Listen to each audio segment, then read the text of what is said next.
Assalamualaikum warahmatullahi wabarakatuh.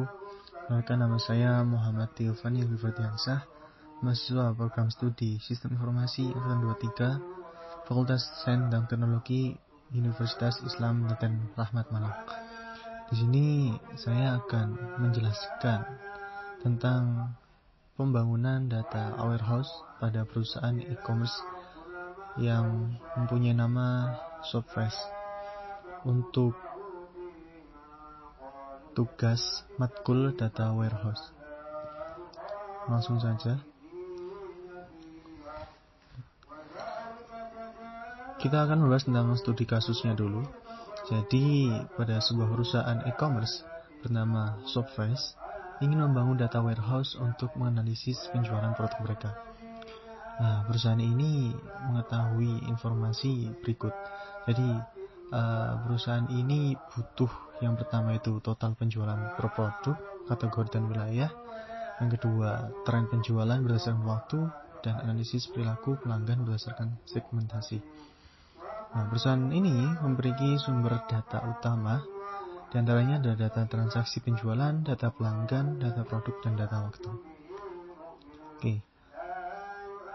Selanjutnya kita ke analisis kebutuhan.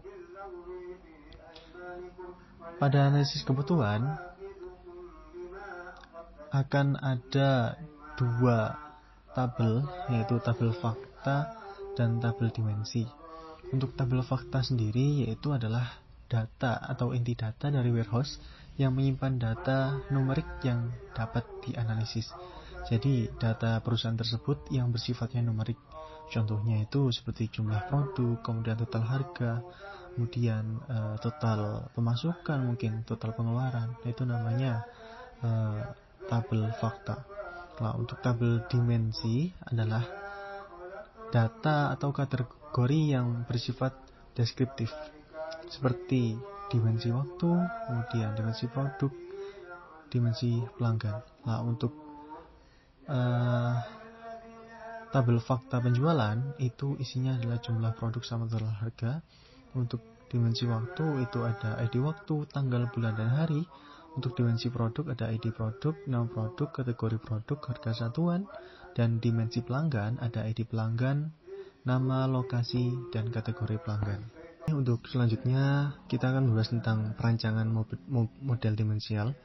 Untuk pembangunan data warehouse pada perusahaan ini, saya mencoba untuk menerapkan dua cara, yaitu menggunakan diagram star skema dan diagram snowflake skema.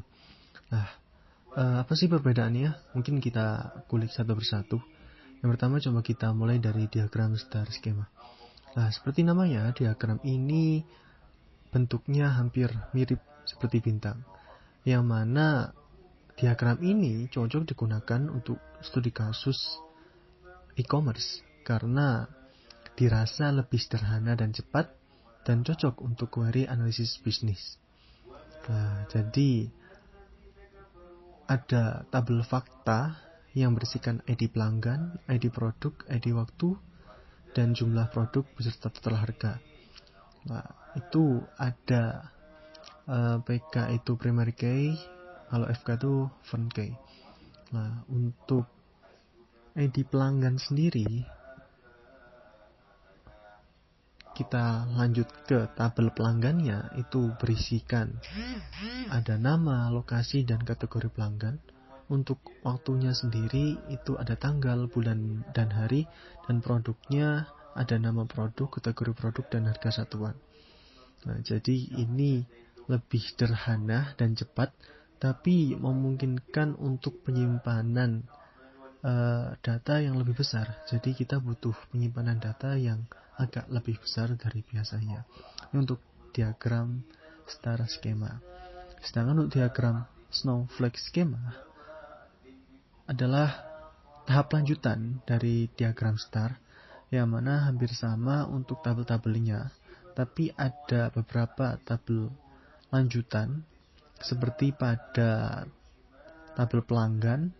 Pada lokasi itu terdapat nama kota dan ID negara, dan pada ID negara itu terdapat nama negara. Begitu juga ketika kita melihat kategori produknya. Nah, kategori produknya itu berisikan jenis produk dan ketahanan produk. Nah, perbedaannya jika Snowflake ini menggunakan ruang penyimpanan yang lebih kecil dibandingkan skema bintang yang tadi.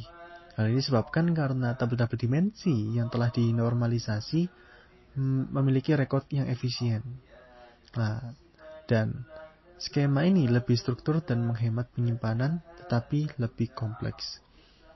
Nah, kalau yang tadi itu kita butuh penyimpanan yang besar, kalau ini kita bisa meminimalisir penyimpanan kita. Tapi kita harus memakan waktu karena ini butuh struktur yang lebih kompleks ketimbang yang tadi, dan itu dirasa mungkin lama untuk perusahaan kita yang butuh cepat respon karena kita itu e-commerce.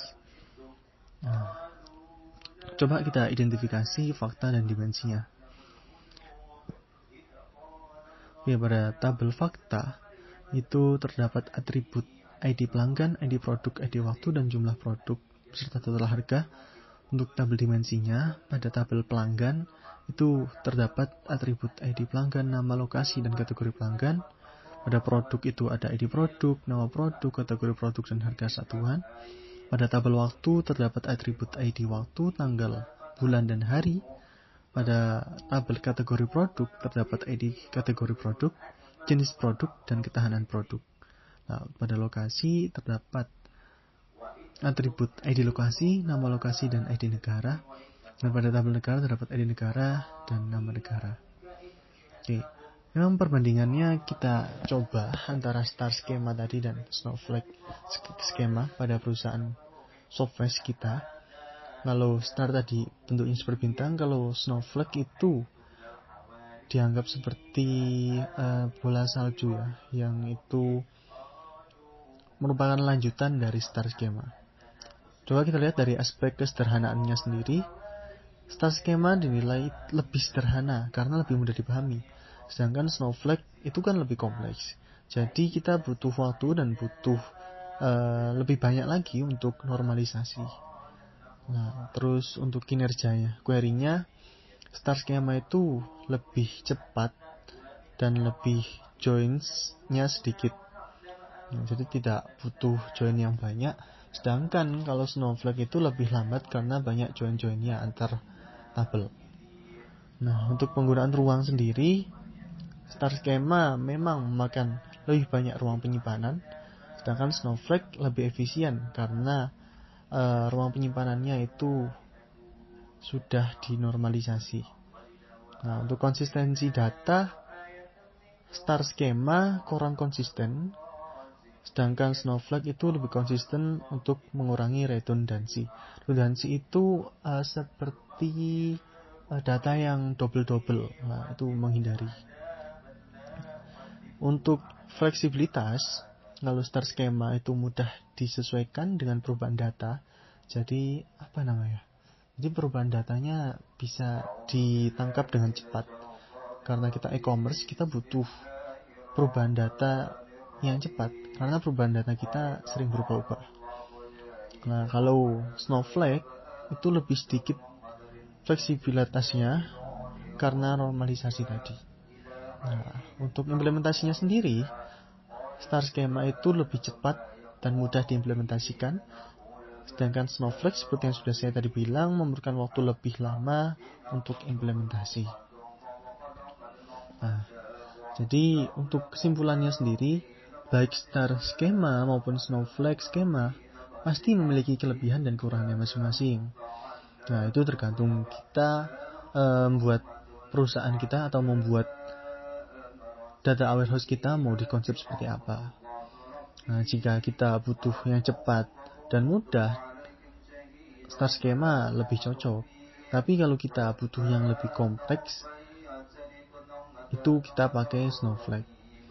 Nah, jika perusahaan memiliki data yang sangat besar, membutuhkan pengurangan redundansi serta penghematan ruang penyimpanan, itu lebih baik pakai Snowflake. Nah, untuk saya sendiri, karena tadi kasusnya software itu e-commerce, jadi menurut saya lebih efisien itu menggunakan star schema. Nah, tapi kalau pengolahan data dalam jumlah besar, misalnya perusahaan kita butuh jumlah data besar dan konsistensi untuk optimalnya memakai Snowflake schema. Nah, mungkin itu saja yang bisa saya sampaikan. Kurang lebihnya saya mohon maaf. Wallahul muwaffiq ila aqwamit thoriq. Wassalamualaikum warahmatullahi wabarakatuh.